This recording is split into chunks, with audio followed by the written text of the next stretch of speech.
Guys এখান থেকে মাটির নিচে ঢোকার পরে অনেকজনের নাকি লিমিটেড প্রবলেম হইতেছে। তো এই লিমিটেড প্রবলেমটা আজকে সলভ করতে আসলাম। দেখো এখানে যখনই তোমরা গাড়িটা সেট আপ করে নিচে যাবা, এখানে কিন্তু তোমাদের সামনে একটা এল শেপ ঘর থাকে। দেখো যে এল শেপ ঘরের সামনে তোমরা একটা লোকেশন দিয়ে নিবা, তারপর গাড়ি নিয়ে বরাবর এই এল শেপ ঘরে সোজাই যেতে থাকবা। দেখো আমি কিন্তু এই এল শেপ ঘরের নিচ দিয়ে ইজি চলে এলাম, আমার কোনো লিমিটেড প্রবলেম হলো না। তোমরাও এই এল শেপ ঘরের নিচ দিয়ে আসবা, তাহলে তোমাদেরও কোনো লিমিটেড প্রবলেম হবে না। দেখো এখন আমি কাটালুস্টিয়া পিক এইসব জায়গাতে ঘুরতে পারবো।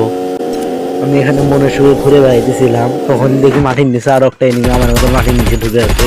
ওকে আমি এখানে নক করে দিই, ওরেও সোনিয়া ডিভিনিটিতে রিভাইভ হয়ে নেয়, এবারে আমি ওর সাথে টিম আপ করি। অবশেষে ও কিন্তু আমার সাথে টিম আপ করে নিল। এবার দেখো আমি ওকে নিয়ে কিভাবে এলিমিনেট হয়ে যাই। তো ওকে আমরা গাড়িতে উঠিয়ে নিয়ে সোজা চলে যাবো ফ্যাক্টরির দিকে, যেদিকে গেলে আমরা এলিমিনেট হয়ে যাবো। তো পুরো ভিডিওটা দেখতে থাকবো। ভিডিওটা ভালো লাগলে অবশ্যই ভিডিওতে একটা লাইক করে দিয়ে আমার চ্যানেলটাকে সাবস্ক্রাইব করে অবশ্যই পাশেই থাকেন, এরকম আরও নতুন নতুন টিপস অ্যান্ড